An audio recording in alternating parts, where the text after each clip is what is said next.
What's up, guys? This is Kensuke from KensukeART.com, author and illustrator for Manga for Dummies and figure drawing for Dummies. And today we're going to talk about this little device here, which I have here. It's a device that came with my new Wacom Cintiq. Well, not new, a fairly new Wacom Cintiq Pro 28-inch. And what this is this is meant to handle some of the shortcuts that you would usually otherwise use for your keyboard settings when you're using Clip Studio Paint. Now, the advantage of having this is that you have all these little buttons here, which you can program directly, and this will stick right against the tablet. And therefore, your drawing position is a little bit more ergonomical in the sense that you're not reaching all the way over here to fiddle for your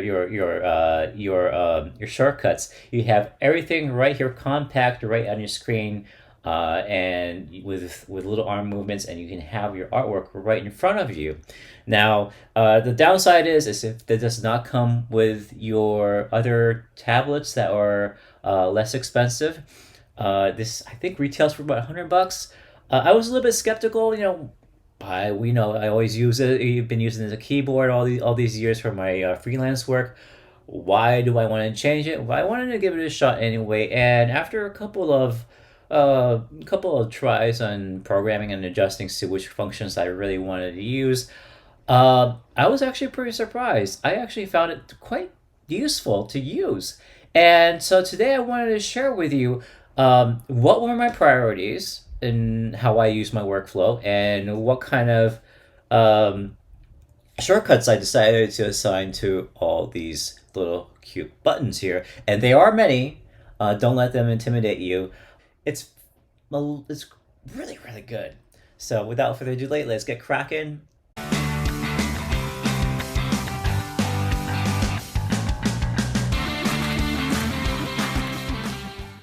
So here I have the EX remote. As you can see, it's got all the buttons that I need: 1, 2, 3, 4 on one side and 4 on the other side.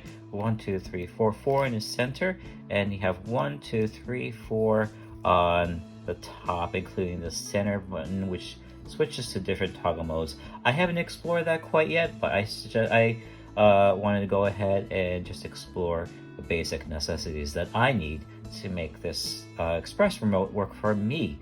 So the couple of things that I knew that I really wanted as my shortcuts are: first, the zoom in and zoom out, the pan function, the lasso and fill tool, and the toggle between erase and draw, the save, and quick access to my drawing tools, which is a pen and brush that I wanted, that I use a lot. And you can see right here, you always want to start from the top to bottom, the top being the most frequently used shortcuts, and you want to go from the top and work your way down to the bottom.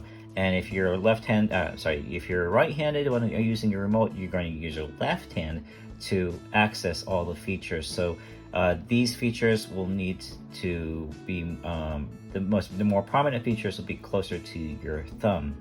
Now, let's see. We're going to go for the arrow keys first. So the rotate tool is a little bit of an interesting one. I have here a free rotate tool. This is on my left here, and I have the another rotate tool, which is on my right. Now the difference is, as you're going to see here, for example, the free rotate tool, if I click on it, it's going to allow me to rotate to the specific position that I want, as opposed to if I click on the right, it's going to click and rotate to the snap into a 30 degree, I think it's a 15 or 20 degree angles, which is good if you're short in time. But I prefer using this one, and the reason why I had I assigned two different types of rotate tools, because when you're working on a certain pace and flow, you kind of want the angle of the paper to be just right, if you're going to be working on it, to make those edits. All right, so that's the rotate tool. The next one is the save tool, which I've assigned right here. It's the top center one, and that's just something that comes naturally. If I want to click save, all you do is click save, it automatically does that, as opposed to reaching over to my keyboard and hitting the Control S button. Okay, now the zoom tool. Actually, you know what? Let's go ahead and let's cover the ring functions here. So the zoom tool, I've assigned it to the left here, to the left side of the ring, and the reason is because if I click on it, it allows me to zoom in and out. I use this a lot, guys. I don't know any artist that doesn't use this a lot, no matter how big your screen size is. I use it a lot. I love it. It's great. The pan tool, which is basically a space tool, I've assigned it to the bottom here, and they just work naturally hand in hand. It's almost like brother and sister here. Pans, and you can zoom in, pan, zoom out. And it saves so much time as opposed to using the plus and minus button in command on the keyboard. Okay. Now I'm going to switch over to my drawing tools, and the reason is because it's on my right side, and this is going to be my inking tool, my brush inking tool. And I'm going to show you. This is something that I always love using. Oops. And I can never see myself using something else for now. Okay, so that's that. And my undo key is right here. It's going to be the diagonal right here. I'm going to click that. And as you see, if I click on it, it's going to erase. Okay. I have not assigned any tools here because it's just kind of a little bit hard for my thumb to reach out here. I don't want everything comfortably right here on my thumb's reach. I don't know if you guys have found a favorite function tool, let me know in the comments below. I'd love to get input from you guys and any recommendations that you guys have. Personally, for me, I found these side of the tools, the Express Remote to be most useful. Here, not so much. Okay, moving along. We all need a shift tool. It's just part of the functions. If you want to select a certain selection, you can hold down the shift tool to modify your brush tool to draw straight lines or select a certain area. So the shift, I've assigned it to this little square button right here. Okay. The option, the evil twin, I've assigned it to the right. So this way I know this is the shift, this is the option, and the command, and last but not least, I've added the control command button to here, to right underneath here. Now, why did I use the control command button as opposed to just a command? Well, there's just more options that are available when this is pressed. For example, when these things are used combined together. On this side, I've assigned this to my brush tool. Now, the reason why I've separated the brush tool all the way down here versus my pen tool all the way up here is it gets confusing. The people get confused between the brush and the pen tool if they're close together. So I just wanted to make sure that I didn't get those too confused. Okay. The switch palette tool, I've assigned it to the lower left, and now this is because let's say if, this is another function I like to use a lot.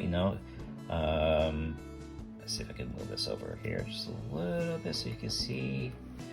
Okay, if I zoom right here, it'll toggle between the foreground and the background. And again, this is a very, very common tool that a lot of artists have as a shortcut. Very useful. I happen to use it a lot, but I just wanted to make sure that it was away from the other tools, which could make things a little bit more complicated. And I like the fact that this is the largest button right here. And last but not least, I use a pen tool, the brush tool, and there's another pen tool which I use, it's a leaky pen tool that I use for my storyboards. And again, I want to keep that separate from this pen tool so I don't get these two confused. And as you see, if I click that one, it's got oh wait, maybe I did use no, I'm sorry, I assigned the real G pen to this one. Okay, this one is more expressive, has a little bit more texture to it. Let's get rid of it. I'm going to use this short tool for undo. Click, click, boom. There you go. No fuss, no muss. Oh, wait, no mess, no fuss. I can't get these things right. I'm sorry, guys. So and increasing and decreasing the brush size, you know, it's kind of a little bit quirky. I don't like using this function, to be frankly honest, because it's hard to get specifically the size you want. And you know, for example, if you're accustomed to using here, you can see the outer perimeter of the brush, and it's a little bit laggy. So I don't. If you want to get that right exact setting size, you gotta play around with it, and playing around with it takes, you know, you waste time, and it's a little it is frustrating. So I don't use it that much. You know, if you have it, you have the option. I'd say go ahead, just disable that function for now and use it for something else that it doesn't require such a precision. Last but not least, you can see if I hit the center button here, it will toggle between different functions of that inner ring. So if I hit this one, this will use become a rotate. This will become a zoom. You know, to me, that's another additional step that you don't need to be taking, in my opinion. You know, you want to use, the whole point of having this remote is to get to your functions with one quick click of your thumb. All right. So one thing before I go, one thing I kind of wanted to share with you. Everybody was saying, well, where's the shortcut for toggling back and forth between the drawing and the transparency? You know, this is the one that you can draw. You can go ahead and, let's say, I'm gonna go ahead and get to my brush tool right here. Whoa, I'm sorry. See, again, the brush size is too huge. Go back here. That's why I don't like using the dial button. So let's say again, if I'm drawing here, you know, if I wanted to go back and erase some of the brush strokes out, it's a very useful tool. The real life application here, I'm going to show you. I'm going to click on this guy's hair. I can pull out different forms and in the shadow if I wanted to, into the hair if I wanted to. Okay. Now all this is something that is super useful and super helpful, and I therefore find it has to be really accessible really quickly. And the way to do that is not, instead of having bothering with a remote, I suggest using what's in your hand, your drawing hand, which is your pen, and I've assigned it to the top button right here. I think it's, I can't remember what they call it. So all I need to do, if you notice right here, if I click on it, it's going to go back and forth between the transparency and edit mode. So that way, if I'm drawing, you know, and I want to go back, I just simply click on it really fast. It's a lot faster. It's a lot more instant, I feel. But you're never going to find out what's the best one unless you play with it. But what I've given you this week is just some basic starting point suggestions, which you can incorporate into your EX and your pen, and tweak and go ahead, delete and add and see however you like to use it. And I think that's something cool. Anyway, thank you so much for watching, guys. Sorry about the delay and lack of videos. I have plenty of content, but it's just been so crazy with, you know, school getting remote and going back to hybrid and going back to full time. It's been so super crazy, and with tax seasons and freelance work.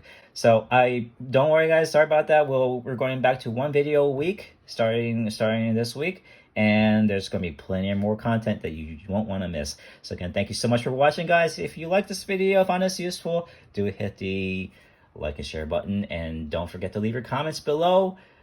Stay safe, guys. Until then, in Christ's peace. Bye. Hey guys, what's up? I just realized I forgot to add one important other feature that I have as my shortcut, and I didn't realize this until I was editing this video. And it's the second button down right here. And if you can tell what it does, I'm gonna click it right here, and you tell me. It is called the lasso fill multiply section, and this is such a useful feature that I use. I use it to block in all my shapes and areas when I go ahead and keep drawing. Stay tuned for a separate video on how I use the lasso tool. It's a really great function. I don't want you guys to miss it. All right, guys. Thank you so much.